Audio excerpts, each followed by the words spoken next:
Hey everybody, and I'm Unclendor here, and welcome to another episode of Manga-August. Coming in at number 6, we have Rosario Vampire. I really love this series. I actually did not get into it at the beginning. I actually got into it, I believe it was like three volumes into season 2 of the manga, which was the start of the Snow Fairy arc, the Rescue Mizore story, and that's when I started. Season 2 was at that point, in terms of volumes, anyway. When I first got into it, and I had previously read. Now, I had previously watched seasons 1 and 2 of the anime. I watched the anime first because I didn't hear about any manga. I had never heard about the anime or the manga. I heard there was an anime called Rosario Vampire. I tried looking up the manga. I couldn't find anything. So I'm like, okay, is there only an anime of this? So I watched the anime, and then shortly after that, I'm told that, like, I guess the manga, it took a lot longer for the manga to come here to America than the anime did.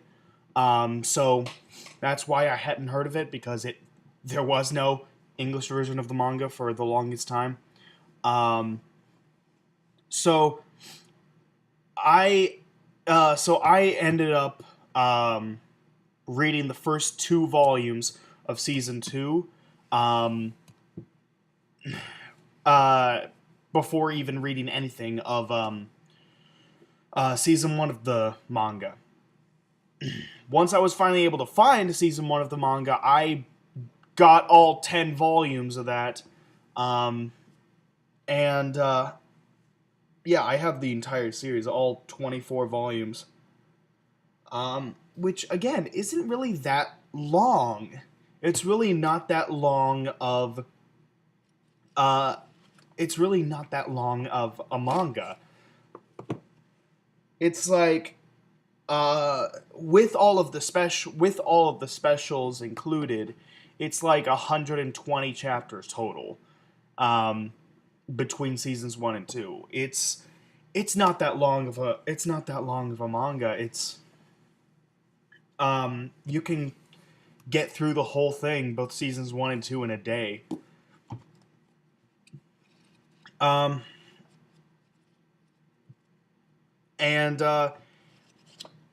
it is definitely worth it, though. It is amazing. I love this manga.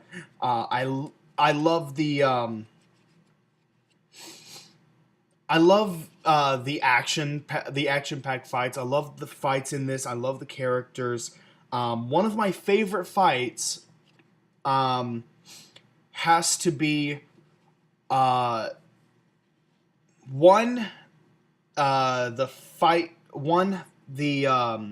first time they see what's his name? The guy who turns out to be Alucard, Dracula. The first time you meet him in season 2 of the manga, there's this big fight sequence with with one of Mocha's older sisters, and him and Mocha, Tsukune, Mizore, and Kurumu, and all this, and just that at that point I was like, Jesus, how powerful is this guy? Like, who is he? Like, oh man, I can't even say anything about this because, like, I don't want to give away spoilers for this. This is one of the mangas where I don't want to spoil anything, because if you haven't read it, you need to. It is amazing. I love this manga. I love everything about it. My one complaint and it's more of a nitpick. It's more of a nitpick than anything else. Is that they're never clear. They were never actually clear as to who hooked up with who. They weren't actually clear on that. Some of them it was pretty. Some of them it was clear. Um, like let's see. Geen and the Siren Girl. They ended up hooking up. That was pretty obvious. Kokoa and Haji again. That ended up being pretty obvious. One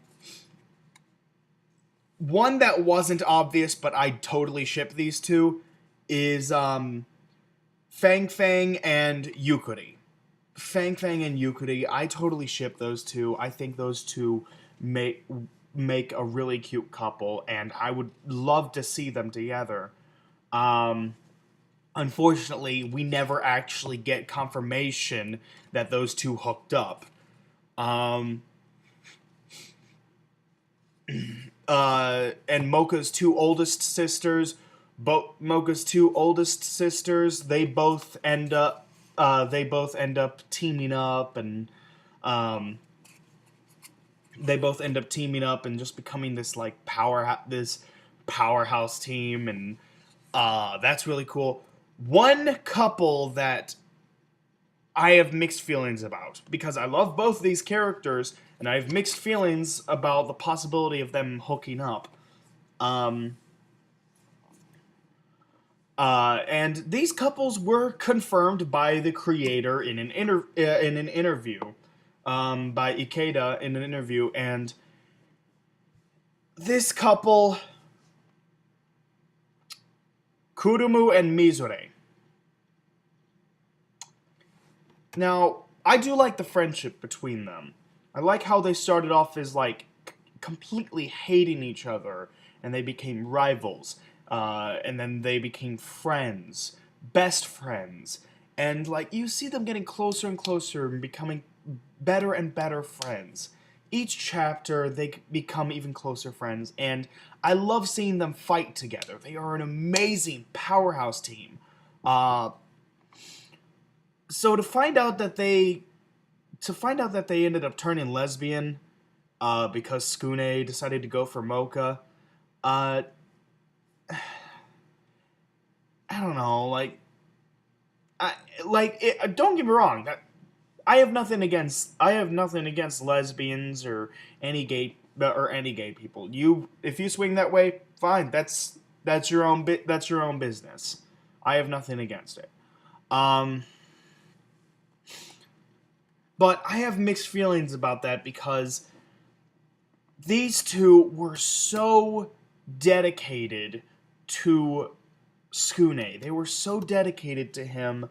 Uh, you couldn't see either of them going lesbian, because they had so much love for one guy. You'd think that they would stay. You'd think that they would not really stay dedicated to him, because he's gonna get together with Mocha. He is together with Mocha, but you'd think that they would stay straight. Like their relationship kind of came out of nowhere at the end, and was more hinted at than anything else. It was never confirmed until the interview, and I have mixed feelings about that. Like, yes, I'm glad that Mizure found someone. Mizure is my favorite character in this series. Mizure, best waifu. Um, but I don't know. I don't know how to feel about it. It just I have mixed feelings about that. But I still love the I still love the manga. I still love the manga. I wish it had been a little more definitive as to like who got together with who. I wish there had been a chapter where we got to see all of that. I wish there was a chapter where we got to see Skune and Mocha get married. I wish there was a chapter where we got to see Skune become the headmaster of the school, because we find out that in the headmaster's will, he names Skune the new headmaster. And so Skune has to train with Mocha's father. He has to train with Mocha's father and become a lot stronger within a year, so that by the time that year comes to an end, he can be named the new headmaster. So he has to train hard for a year and become the new headmaster at the end of it. And I would have loved to have seen that. Like, have another chapter where we see it's been a year, we see who gets together with who, and we see Skune become the new headmaster, and we see him get married to Mocha.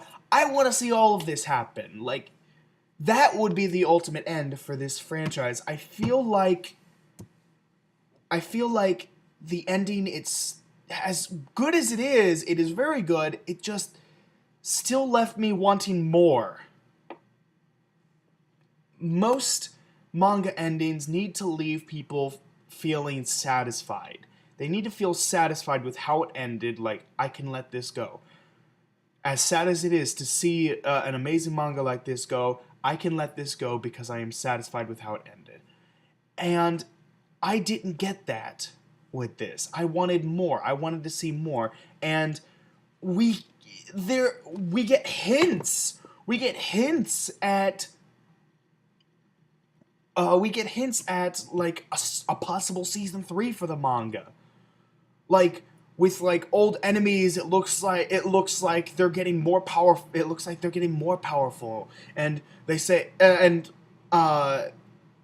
they're going to return, but that's a story for another time. When? I want to see that story. I want to see that story.